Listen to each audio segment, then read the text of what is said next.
Hello everyone and welcome back to Nittany Lion Red Carpet. I'm JC Colavita alongside Ayden Herold, and tonight we will be discussing The Batman. Robert Pattinson stars as the titular role as the most recent incarnation of the Caped Crusader. This movie has been hyped up for quite a while, and the underwhelming performance of Ben Affleck as Batman has led many to believe that it may be impossible to recapture the magic of Christopher Nolan's Batman trilogy starring Christian Bale. The Batman achieved an 85% on Rotten Tomatoes, as well as grossing nearly $500 million worldwide so far. Ayden, let's get started. What were your initial thoughts heading into the film? Heading into the film, I had some pretty high hopes going into it. I know Robert Pattinson has really made a name for himself in the recent years with his performances in movies like Good Time and The Lighthouse, so I was expecting a lot from him going into it. I'm not super familiar with the director's previous work, but I thought the trailers looked really good, so I had a lot of high hopes going into it. I was intrigued by the trailers too. I immediately saw off the bat this was not going to be, it wasn't going to be for kids. This was going to be a very much darker story. The director even said he kind of wanted it to be like a Hitchcock noir in some type of way. I was really looking forward to seeing Batman and Catwoman fight side by side and just seeing what Robert Pattinson can bring to the role that the numerous other Batmans couldn't do. But what about after you saw the film? What did you think leaving the theater?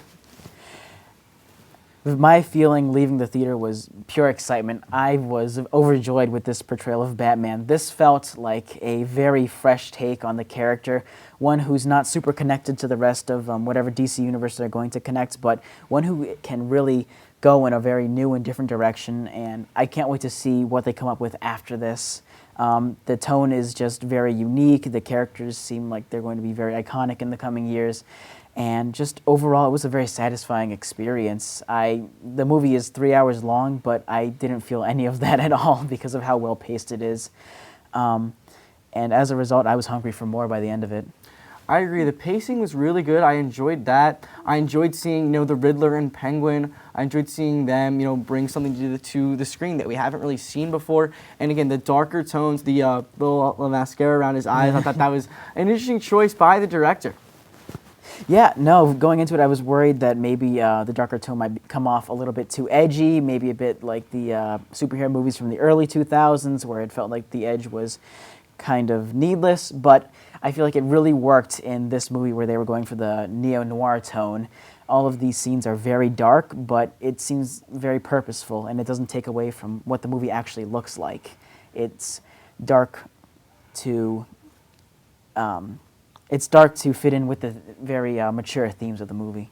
So JC, what were your thoughts on the performances in the movie? I know there's been a little bit of controversy about having Robert Pattinson play the Batman in this film, especially since his biggest role is still arguably Edward from the Twilight series. Yeah, I would say the interesting choice, Robert Pattinson, a little bit out of the limelight for a while. I first saw him as Cedric Diggory in Harry Potter. I loved him in that, thought he was great for that role. I was a little bit perplexed on how he would fit into this, but I think he did a great job as performing a little bit edgier Bruce Wayne. I really enjoyed Zoe Kravitz's portrayal of Catwoman. I thought she's going to be a great addition to what DC is building with this new Batman universe. This is not going to be part of the DCEU. They're building a Batman-centric universe. They're going to bring in some other characters, and I think there may be an opportunity, hear me out, maybe an opportunity to bring in Joaquin Phoenix's Joker. Not really sure what they're going to do, but it could be an interesting idea. But what are some areas that you think that the film could have improved upon? That is a very good question. Going out of the movie, I was so exhilarated that I kind of didn't think too much on where it was lacking, but I think maybe they could have included Paul Dano as the Riddler more. We were talking about great performances earlier, and I thought he did a wonderful job as the Riddler, just so great at being very uncanny but compelling and just someone you really wanted to see more of. And in this movie, he gets not plenty of time to shine. He gets a few good scenes to shine in, but I feel like if he had been in the movie more and we'd gotten to see just more of what he could have brought to the role, it would have been just a slightly more improved film to me. And just really quickly then, how do you think this film compares to some of the other Batman movies that have come out? I know you're a fan of Michael Keaton and Christian Bale, and do you think it's on the same level, a little bit above, a little bit below? I don't know. I like Michael Keaton a lot as an actor, period. I think he's great whenever he's in. I do like Christian Bale a lot. I think that trilogy is probably the best one. I don't think this is quite up to The Dark Knight just yet, but I want to see what they continue with, because in this day of shared universes, how do you continue? How do you move forward? I know there's definitely going to be at least one movie after this, maybe a second one. I just want to see how this plays out, because we didn't really see that in other iterations of the character. So, but where do you think Warner Brothers is going to go from here? Obviously, like with the sequels, what other solo films or even TV projects do you think they'll come out with? Ooh, that's an interesting question. I think this movie, it does a really good job of showing Batman becoming the Batman that we know and love. He's in, I think, his second year of being the Batman when the movie starts. So he's still getting the hang of things, still trying to figure out what his overall image is going to be, how he's going to be seen by Gotham. And he ends the movie in a very different place from when he starts it. So I think going forward, they're going to try and get Batman into more of the iconic role that we know him from all the comics and from the video games and from the other movies.